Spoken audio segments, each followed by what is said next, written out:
A1 회사가 A2 회사의 지분을 갖게 되는 경우는 자사주가 아니기 때문에 의결권 행사가 가능하게 됩니다. 즉 최대주주 X와 최대주주 X의 우호 지분이라고 할 수 있는 A1 회사는 합계 70%의 의결권을 행사할 수 있게 되는 것입니다.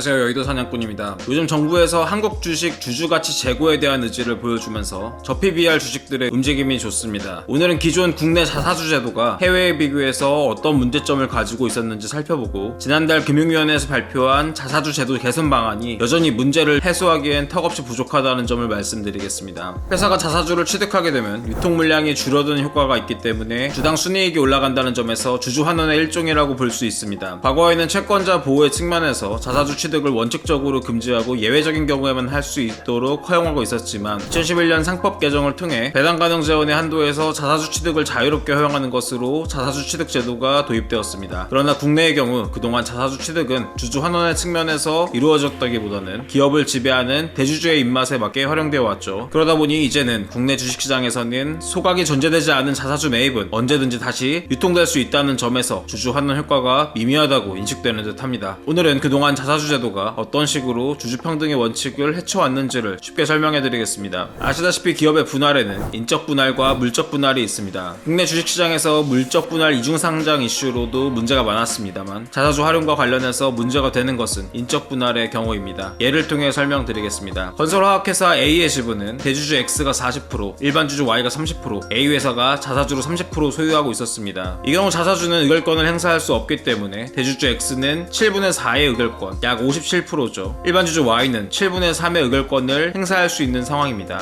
그런데 이 건설화학회사 A가 A1과 A2로 인적 분할을 하게 되면 다음과 같은 지분 구조를 갖게 됩니다. A1 회사는 A2 회사의 지분 30%를 취득하게 되는데, A 회사가 A 회사의 지분을 가지고 있을 때에는 자사주에 대한 의결권 행사가 불가능했지만, A1 회사가 A2 회사의 지분을 갖게 되는 경우는 자사주가 아니기 때문에 의결권 행사가 가능하게 됩니다. 즉 최대주주 X와 최대주주 X의 우호 지분이라고 할 수 있는 A1 회사는 합계 70%의 의결권을 행사할 수 있게 되는 것입니다. 분명히 분할 전에는 지분 57%의 의결권을 행사할 수 있었는데, 분할만으로 70%의 지분을 행사할 수 있게 된 것이죠. 만약 A 회사가 인적 분할을 하기 전에 자사주를 소각했다면 어떻게 됐을까요? 이때에는 분할 전 A 회사의 지분 중 7분의 4는 대주주 X가, 7분의 3은 일반 주주 Y가 갖게 되었을 것이므로 신설회사 A2의 주식도 그대로 4대 3의 비율로 분배가 이루어졌을 것입니다. 즉 자사주 소각이 이루어졌다면 회사가 분할되더라도 모든 주주에게 공평하게 의결권이 배정되었을 것인데, 자사주를 소각하지 않은 상태에서 회사가 분할되고 신주가 배정되게 되면 의결권 구조가 특정 대주주에게 유리한 방법으로 왜곡이 생기게 되는 것입니다. 여기에서 그치지 않고 유상증자를 이용한 편법을 사용하게 되면 대주주의 지배권은 한층 더 강해지게 됩니다. 예를 통해 설명드리겠습니다. 인적 분할 이후 A1 회사가 A2 회사의 주식 30%를 배정받은 이 상황에서 A1 존속회사가 유상증자를 하고 대주주 X가 새로 배정받은 A2 주식을 전부 A1 회사에 현물 출자를 하게 되면, 우선 A1 회사는 X가 가지고 있던 A2 회사의 주식 40%를 받게 되니 A2 회사의 지분 70%를 확보하게 되고 A2 회사의 압도적인 대주주가 됩니다. 그리고 기존 대주주 X는 A1 회사의 A2 회사의 지분 40%를 출자한 대가로 A1 회사의 주식을 추가로 받게 되겠죠. 대주주 X가 A1 회사의 신주 20%만 받게 되더라도 결과적으로 X와 Y의 의결권 비율은 40대 30이 아니라 60대 30이 되게 되는 것입니다. 결국 대주주 X는 기존에는 주주 Y와 비슷한 지분을 가지고 있었는데, A 회사의 경영권을 갖고 있다는 점을 이용해서 A 회사를 A1 회사와 A2 회사로 인적 분할하고, 그 과정에서 자사주를 이용하여 A1 회사와 A2 회사의 지배를 공고히 할 수 있게 되는 것입니다. 참고로 미국, 일본 등 해외의 경우에는 자사주에는 인적 분할에 따른 신설된 신설법인의 주식을 배정하지 않기 때문에 자사주가 있는 상태에서 인적 분할이 되더라도 신설회사의 지분은 기존 의결권 비율인 4대 3이 유지되고 결국 주주평등의 원칙이 지켜집니다. 그러나 한국은 자사주를 소유한 상태에서 인적 분할을 하게 되면 대주주의 지배권이 강해질 수 있기 때문에 주주평등의 원칙에 반한다고 할 수 있습니다. 그리고 주주평등의 원칙을 침해하는 방식을 통해 지배권을 강화할 수 있기 때문에 회사는 더더욱 매입한 자사주를 소각하지 않고 그대로 보유하고 있을 유인이 생기는 것입니다. 인적 분할을 이용하지 않고도 자사주를 대주주의 입맛에 사용하게 되는 경우는 또 있는데요. 대표적인 사례가 보유하고 있는 자사주를 타 회사의 자사주와 교환하여 우호 지분을 확보해 두는 것입니다. A 회사의 대주주 X가 지분이 30% 있다고 가정해 보겠습니다. 경영권 경영권을 지키기엔 다소 작은 지분이죠. 이런 상황에서 Y가 경영권을 노리고 지분 40%를 매수하며 추가로 매입을 진행하게 되면 원래는 A 회사의 1대 주주가 X에서 Y로 바뀌고 경영권도 Y가 가져가는 것이 맞겠죠. 그런데 이런 경우 기존의 경영권을 가지고 있는 X가 A 회사의 돈을 이용해서 자사주를 20% 매입해두고 다른 회사와 자사주를 교환해 두었다면 얘기는 달라집니다. 자사주는 의결권을 행사할 수 없기 때문에 경영권 방어를 위해서 A 회사의 경영진은 미리 자사주를 우호적인 관계에 있는 다른 회사에 뿌려두는 것입니다. 이렇게 되면 기존 대주주 X는 30%밖에 지분을 가지고 있지 않지만 우호지분 20%를 활용해서 기존 경영권과 자사주 교환을 통해 안정적으로 경영권을 지킬 수 있게 되는 것입니다. 이 경우도 자사주가 특정한 주주를 위해서만 활용되었다는 점에서 주주평등의 원칙에 위반된 것이라고 할 수 있겠습니다. 적은 지분으로도 경영권을 지킬 수 있고 경영권을 이용하여 회사 돈으로 자사주를 취득할 수 있게 하는 것은 결국 대주주는 실제 소유하고 있는 지분보다 더 많은 프리미엄을 받을 수 있는 반면 일반 주주는 제대로 주주 가치를 인정받지 못하는 요인으로 작용하는 것입니다. 다음 영상에서는 지난달 금융위원회에서 발표한 자사주 제도 개선 방안에 따를 경우 주주평등의 원칙을 침해하는 방식으로 작용되어 왔던 기존 자사주 취득 제도의 문제점이 해소될 수 있을 것인지를 살펴보도록 하겠습니다.